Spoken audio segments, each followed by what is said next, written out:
Oi, gente, vamos a mais uma aula, continuação sobre ácidos nucleicos. Bom, ácidos nucleicos, então, DNA e RNA. Vamos nos situar.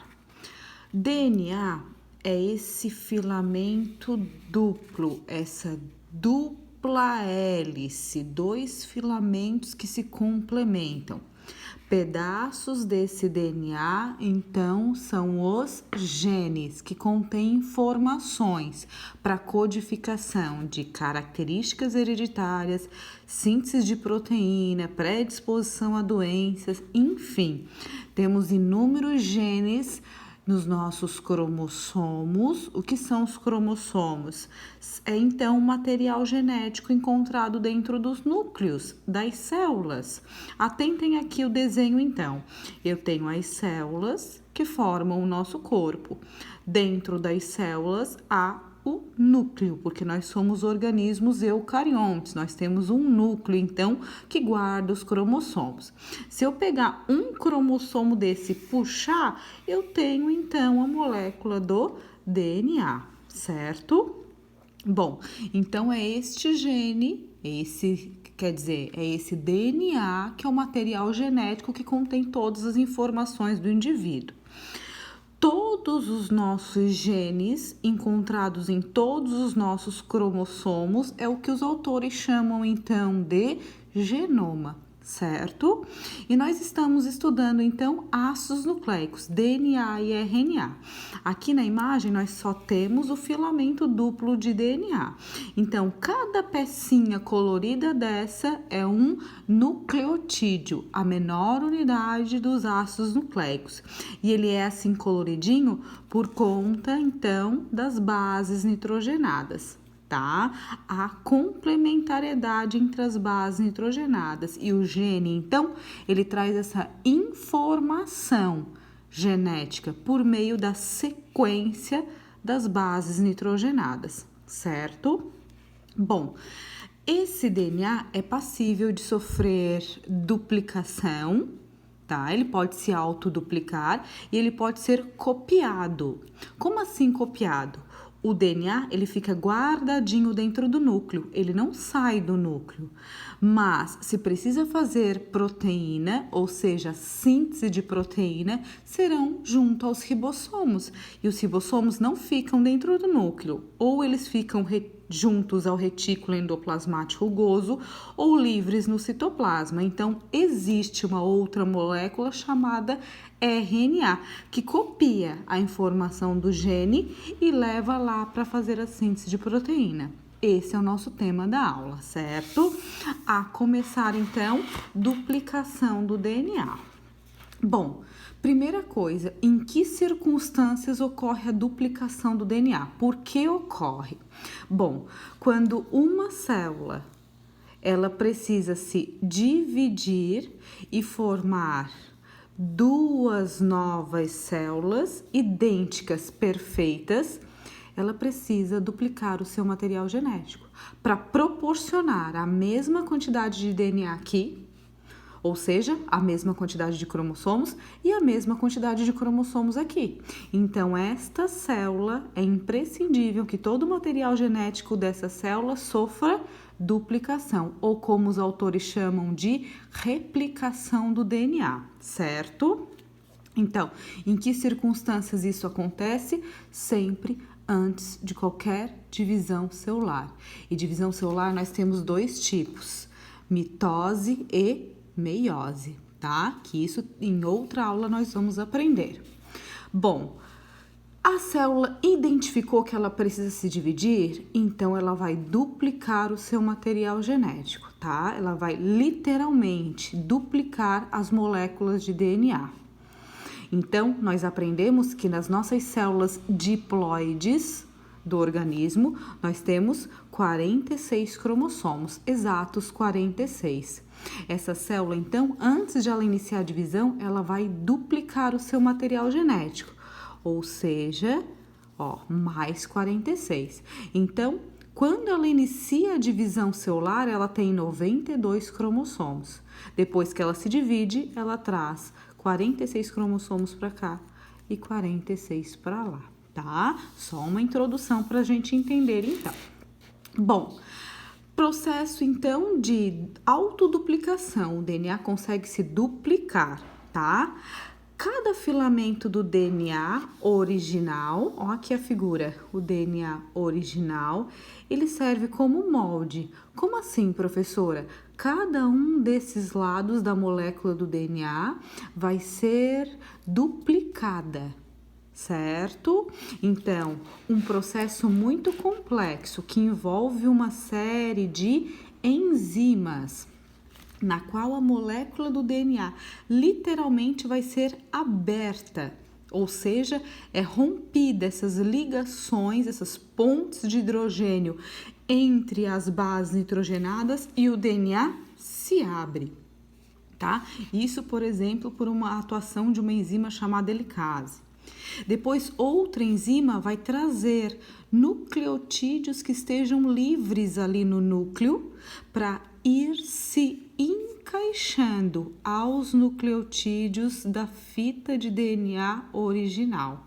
E assim vão sendo formados duas novas fitas de DNA.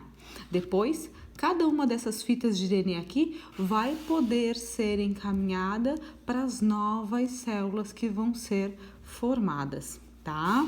Então, podemos dizer que as duas fitas do DNA original se separam, vão deixar expostas as bases nitrogenadas e vão orientar o pareamento ou emparelhamento dos novos nucleotídeos que vão formar as novas fitas.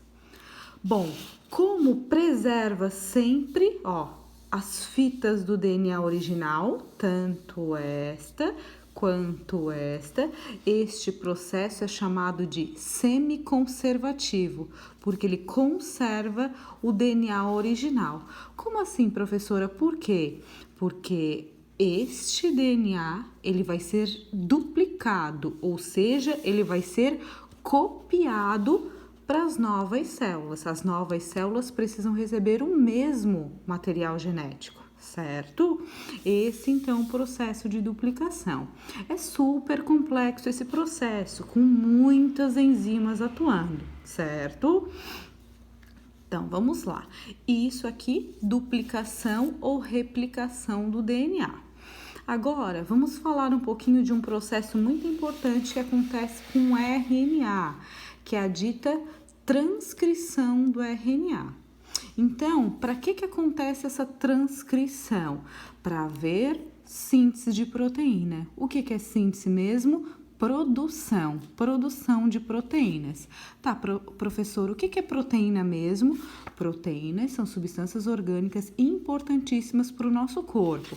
Por exemplo, queratina e colágeno, proteínas estruturais. Por exemplo, hemoglobina, proteína transportadora de gases, oxigênio e gás carbônico junto às hemácias no sangue.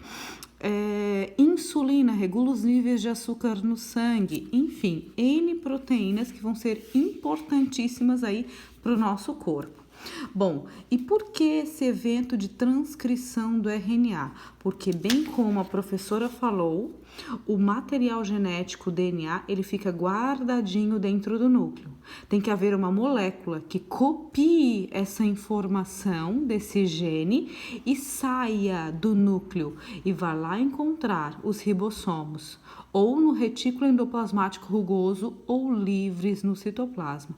É o ribossomo que faz a leitura, vamos dizer assim, dessa informação. Então, o RNA é a molécula que copia a informação do gene e transcreve essa informação, por isso o nome transcrição do RNA, tá? Então, o que é transcrição? Formação do RNA. Esse M aqui é porque se refere ao RNA mensageiro, então ele copia a mensagem do gene, tá? Bom, aqui um filamento só do DNA vai servir de molde. Por quê? Porque o filamento do DNA são dois filamentos que se unem, que se complementam. Então, basta copiar um lado que o gene já vai ser transcrito, tá? E aqui, então, as duas fitas do DNA vão se separar E nucleotídeos de RNA que estejam no núcleo vão se emparelhar ao DNA. Então, copiando essa informação e formando RNA. Então, observe aqui a imagem. Em algum ponto onde vai haver um gene de interesse para a produção de proteínas, tá? O DNA vai se abrir, literalmente, também com a ajuda de enzimas, tá? Deixando nucleotídeos aqui expostos, certo? Para nortear essa cópia, essa transcrição dessa informação.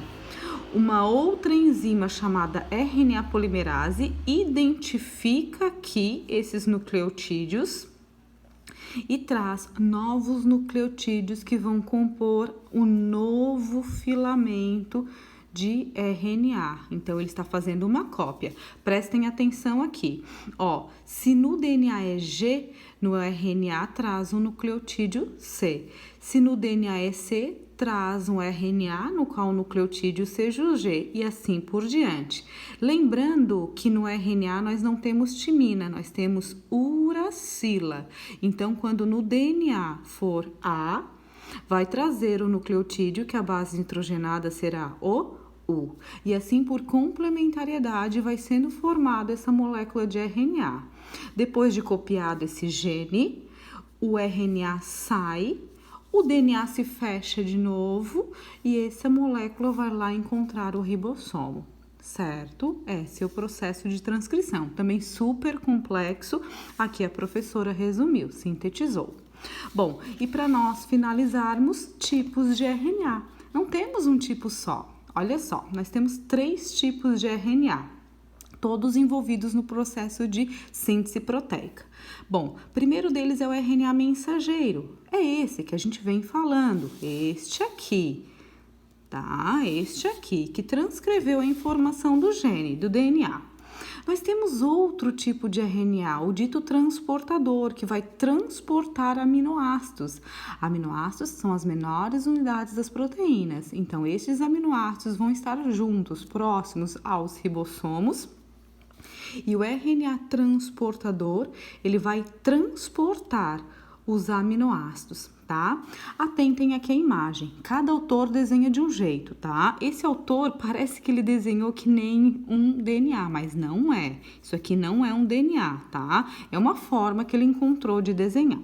O RNA transportador, ele vai ter uma conformação, tá? Como assim, professor, uma conformação? Porque assim, as bases nitrogenadas do RNA mensageiro vão ser organizadas de 3 em 3. Cada 3 bases nitrogenadas se chama códon, isso no RNA mensageiro. No RNA transportador não é o códon, no RNA transportador vai se chamar o anticódon. Então, conforme essa informação do RNA mensageiro, os RNAs transportadores vão trazendo os aminoácidos para serem produzidos a proteína. E aqui em azul, nós temos a representação do terceiro tipo de RNA, que é o RNA ribossômico, que compõe os ribossomos. Então, os ribossomos, aquelas organelas responsáveis pela síntese de proteína, são formadas por RNA ribossômico mais proteínas. É o ribossomo que vai unir um aminoácido ao outro por uma ligação chamada ligação peptídica, e assim formando as grandes moléculas de proteínas, certo? Bom, na próxima aula nós vamos entender mais um pouquinho sobre essa dinâmica dos tipos de RNA e a síntese proteica e o tal código genético. Espero que tenham gostado. Beijinho, beijinho. Tchau, tchau.